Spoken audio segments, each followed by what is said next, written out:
안녕하십니까. 방금 소개받은 화학 강사 이명호입니다. 반갑습니다. 여기 저 에어컨 밑에서 계속 수업하다 보니까 좀 감기가 걸렸어요. 그래서 마이크를 이용하려고 했었는데 자, 육성을 하겠습니다. 연일 우리 애들 뒷바라지 한다고 고생 많으시죠? 예, 저도 학부모거든요. 저희 애도 고1입니다. 예, 저희 남학생인데 제 큰애도 제가 직접 화학 가르치거든요. 근데 지금까지 제가 가르친 학생 중에서 가장 뺀질합니다. 걔 한 녀석이 나라서 한 10명의 스트레스를 주고 있어요. 그래서 어머니들의 그 고뇌와 고충은 저도 잘 알고 있습니다. 네, 먼저 저한테 주어진 시간이 10분밖에 안 돼요. 그래서 짧게 설명을 드릴 수밖에 없는데 설명 순서는 먼저 제 소개해드리고요. 다음에 화학 과목에 대한 특징 설명해드리고 선행의 필요성 그리고 강좌 안내하면서 짧게 끝마치겠습니다. 자, 먼저 제 소개를 드릴 텐데요. 접니다. 요거 이제 코로나 전, 코로나 후. 네, 그래서 코로나가 얼마나 무서운지를 보여주는 사례가 되겠습니다. 저 경력이 한 23년 정도 됐고요. 우리나라 그 학원계 대기업이 4개가 있습니다. 예, 내가, 그래서 이투스, 종로, 예, 4개 학원 재수반을 다 경험을 했고요. 세 학원은 이제 제가 직접 수업했고, 종로 학원은 제가 재수할 때 다녔습니다. 그래서 4개 대기업을 다 선임했다라는 거. 네, 그리고 EBS 공채에 합격을 했었어요. 아주 젊을 적에 2010년도니까 네, 이게 30대일 때 제 모습입니다. 네, 코로나보다 더 무서운 게 세월이죠. 네. 이때 이제 공채 시험은요, EBS에서 이제 전국에 있는 선생님, 학교 선생님들하고 강사들이 다 같이 경쟁을 해요. 그래서 지원자 중에서 2명만 뽑습니다. 네, 2명만 뽑습니다. 오디션 어떻게 보는지 모르시죠? EBS. 네, 먼저 시범 강의 영상 보내고요. 이제 그래서 통과되면은 스튜디오로 부릅니다. 그 스튜디오에서 이제 심사위원들이 EBS 선생님들이세요. 그리고 학생 평가단이 또 있습니다. 그래서 선생님들은 수업에 오류가 없는지를 검사할 것이고 이제 애들 반응을 보겠죠. 그렇게 해서 뽑히면 또 합격이 아니에요. 3차가 있어요. 그렇게 뽑아가지고 강의를 사이트에 올려 실제 찍어서 그리고 조회수를 봅니다. 네, 조회수를 봐가지고 PD 추천으로 2명을 출연해요. 네, 거기서 제가 1등을 했습니다. 네, 아주 과거에 2010년도. 네. 그래서 당시에 그 조회수 탑을 찍어가지고 1등했던 자료들입니다. 네. 제 소개는 이 정도로 하고요. 자, 과학 과목에 대해서 특징을 말씀드릴 텐데, 우리 대치동 어머님들의 미덕하면 이제 정보를 아니겠습니까? 그래서 어디 가서도 좀 아는 엄마로 통하시라고 제가 화학에 대해서 아주 요약해서 말씀드릴게요. 요 4가지만 기억하시면 됩니다. 자, 화학 과목의 특징이 현재 고1 어머니들이 많이 계실 텐데 고2 올라가면 뭐 이 동네 학교는 최소 3과목을 선택해야 될 겁니다. 바탕을. 화학은 웬만하면 거의 다 선택을 합니다. 학생들이. 거의 100%에 가깝습니다. 화학은. 정말 화학이 싫어서 안 하는 친구들 말고는 대부분 화학을 선택한다는 거. 그래서 고1 내신 과목에서 가장 많이 선택하는 과목이 화학이다. 자, 근데 이 화학이라는 과목 특징이 계산이 굉장히 많아요. 자, 여기서 과탐 과목 중에서 계산이 가장 많은 과목이 물리가 아니냐 라고 생각하시는 어머님들은 이제 생각을 바꾸셔야 됩니다. 제가 바로 잡아드릴게요. 화학이 계산이 가장 많습니다. 양을 다루는 학문이기 때문에 이게 많을 수밖에 없어요. 거의 수학과 흡사합니다. 그래서 우리 애가 화학을 선택하려고 한다. 그러면 이걸 따져보셔야 돼요. 우리 애가 암산을 잘 하는가? 계산 실수가 많지는 않은가? 수학적인 감이 있는가? 이걸 보셔야 됩니다. 계산이 많다는 것은 시간이 부족하다는 뜻이 됩니다. 시험 볼 때. 그래서 느릿느릿하고 실수가 많은 친구들은 화학을 피하는 것이 좋습니다. 자, 그러다 보니까 고3이 돼서 얘네들이 화학을 놓기 시작하는 겁니다. 수능 과탐 4과목 중에서 선택자 수가 가장 적은 건 물리입니다. 자, 물리 선택자 수는 생명이나 지학의 절반도 안 됩니다. 그런데 그 물리와 거의 비슷한 데이터를 갖고 있는 게 화학입니다. 그래서 화학 물리는 수능에서는 굉장히 외면을 받는다. 그럼 웃기지 않습니까? 고2 때 그렇게 많이 선택을 했다가 다 포기를 해버립니다. 이유는 여기 있습니다. 자, 이 현상이 매년 반복이 되거든요. 저도 굉장히 의문입니다. 그래서 그 왜 그런지 봤더니요, 아이들이 화학이라는 과목의 특성을 모르고 선택을 하는 것 같아요. 그게 첫 번째입니다. 그만큼 어머니들과 학생들이 정보력이 부족하다는 겁니다. 중학교 때 화학을 믿고 선택을 했는데 여기서 된통 당하는 거죠.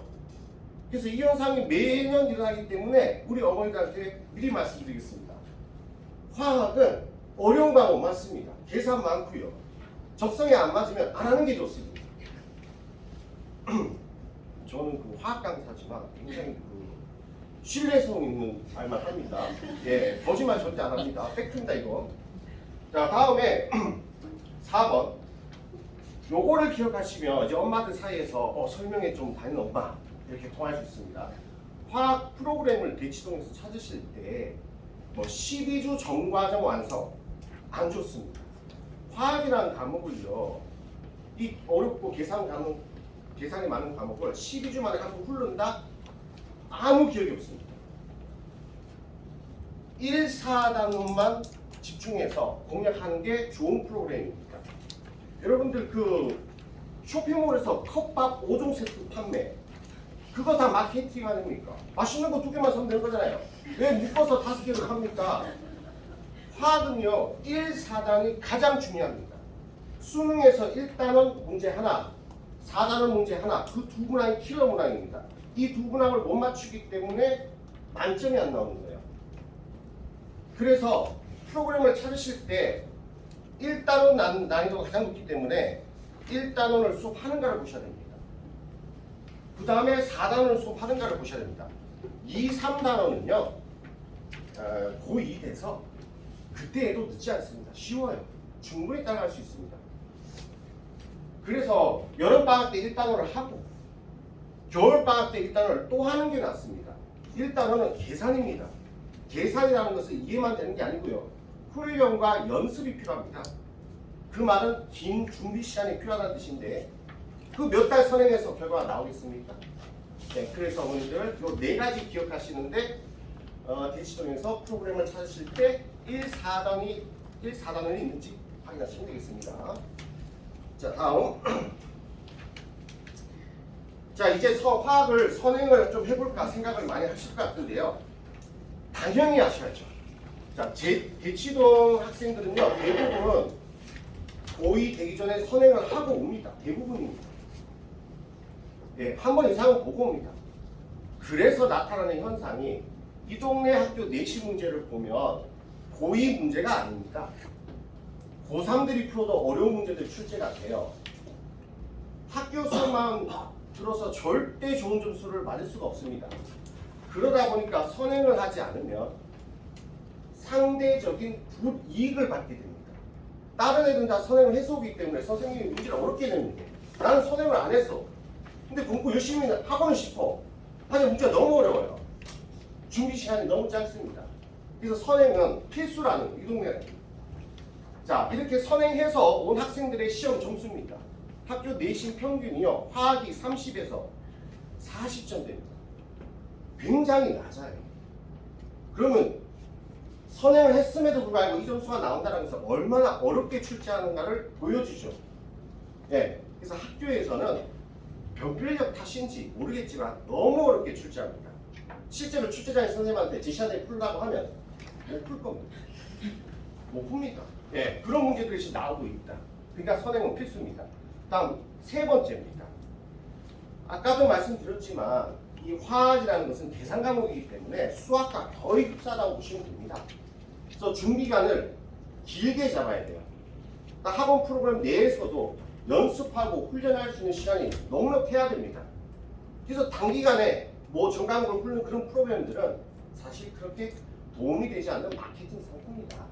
이렇게 말씀드리겠습니다. 다음 4번.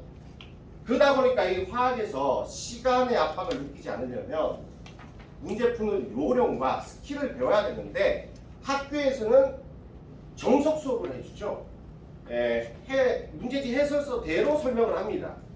스킬이라든가 요령 같은 거는 학교 선생님들이 설명을 하지 않습니다. 이건 학원에서 배우셔야 됩니다.